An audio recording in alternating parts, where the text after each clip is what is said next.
जय हिंद दोस्तों, जैसा कि हम दिखा पा रहे हैं यहाँ पर 8वां पे कमीशन से रिलेटेड लेटेस्ट न्यूज है। ये 7वां वेतन आयोग ने कैसे तय किया था 2.57 का फिटमेंट फैक्टर और इस बार कितना होने की उम्मीद है। वीडियो को लास्ट तक देखिए, पूरा हम डिटेल बताएंगे। 8वां पे कमीशन 8वें वेतन आयोग के फिटमेंट फैक्टर को लेकर चर्चा है, अटकलें काफ़ी तेज है। ये बात आपको हम पहले वीडियो से भी बता रहे हैं, लेकिन यह भी अहम सवाल है कि 7वें वेतन आयोग में 2.57 फिटमेंट फैक्टर कैसे तय किया गया था।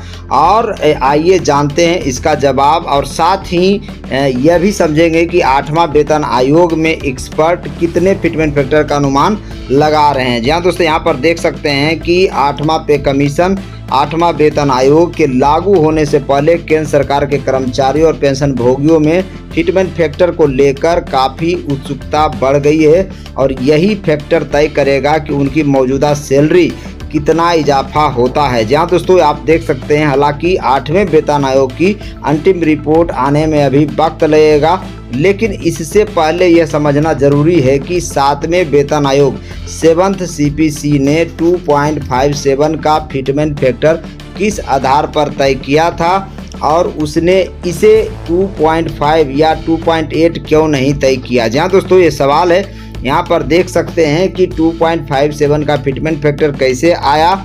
7वां वेतन आयोग ने सिफारिश की थी। 6ठा वेतन आयोग के तहत न्यूनतम वेतन 7,000 रुपया था और 2.57 से मल्टीप्लाई किया, तब जाके न्यूनतम सैलरी 7वां वेतन आयोग में 18,000 हुआ था लेवल 1 के कर्मचारी का। यह कैलकुलेशन बस कोई समान बुद्धि नहीं थी, बल्कि इसके पीछे व्यापक विश्लेषण और लागत के हिसाब से स्ट्रक्चर तैयार किया गया था। पूरा डिटेल बताएंगे, वीडियो में लास्ट तक देखें मेरा। यहाँ पर देख सकते हैं 7वां वेतन आयोग ने न्यूनतम वेतन 1957 की 15वीं इंडियन लेबर कॉन्फ्रेंस ILC की सिफारिशों के आधार पर तय किया और इसके तहत एक परिवार 3 सदस्य की मूलभूत जरूरतों जैसे अनाज, दाल, सब्जियां, फल, दूध, मीट आदि की लागत 9217 रुपया 99 पैसा तय की गई थी और इसमें जोड़े गए अन्य खर्च भी शामिल थे। यहाँ पर देख सकते हैं, ईंधन के लिए, बिजली के लिए, पानी के लिए 2304 रुपया 50 पैसा दिया गया था। विवाह, मनोरंजन और त्यौहार के लिए 2033 रुपया 38 पैसा दिया गया था। शिक्षा कौशल विकास के लिए 3388 रुपया 97 पैसा दिया गया था और आवास का खर्च 524.07 रुपया दिया गया था। यहाँ पर देख सकते हैं, इन सभी को मिलाकर 17,468 रुपया 91 पैसा हुआ था और इसमें महंगाई भत्ते 125% के अनुमान के अनुसार 524.07 का 3% अतिरिक्त जोड़ा गया था। ध्यान रखिए, और इस तरह कुल राशि 17,952 रुपया 98 पैसा हुआ था और जिसे राउंड अप फिगर कर 18,000 रुपया कर दिया गया था। है ना कमाल की जानकारी। यहाँ पर देख सकते हैं कि फिटमेंट फैक्टर 7वां वेतन आयोग ने स्पष्ट किया 1 जनवरी 2016 को किसी भी स्तर पर कर्मचारी का वेतन, पे बैंड और ग्रेड पे 2.57 से गुना कर नए सैलरी स्ट्रक्चर में तय किया जाएगा और इसी तरह 2.57 में से 2.25 हिस्से को महंगाई भत्ते और मूल वेतन के मर्जर के रूप में दिखाया गया था। जहाँ दोस्तों वेतन को 1 मान लिया गया था और उस समय महंगाई भत्ता 125% था, इसलिए 1.25 इसको मान लिया गया था। तो इस तरह से टोटल दोनों मिलाकर हो गया था 2.25। जहाँ दोस्तों यहाँ पर देख सकते हैं, और बाकी हिस्सा वास्तविक जो वेतन वृद्धि माना गया था और वो है। यहाँ पर देख सकते हैं फिटमेंट फैक्टर क्या होता है।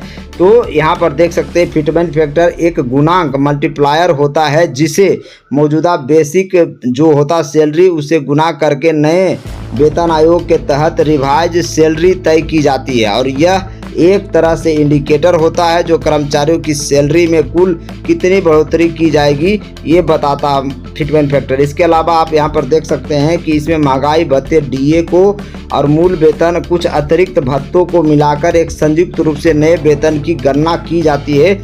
उदाहरण के लिए आपको समझना है तो अगर किसी भी कर्मचारी की मौजूदा बेसिक अगर 10,000 रुपया है, फिटमेंट फैक्टर 2.57 है, तो नई सैलरी बनेगा 25,700 रुपया। इसी तरह से आपका जो भी बेसिक सैलरी उसमें फिटमेंट फैक्टर से मल्टीप्लाई होता है, उसी के ऊपर आपका अन्य भत्ता लगता है। आप देख सकते हैं यहाँ पर कि अब 8वें वेतन आयोग पर नज़र बना हुआ है। 50 लाख केंद्रीय कर्मचारी, 65 लाख पेंशनरों का नज़र 8वें वेतन आयोग पर है।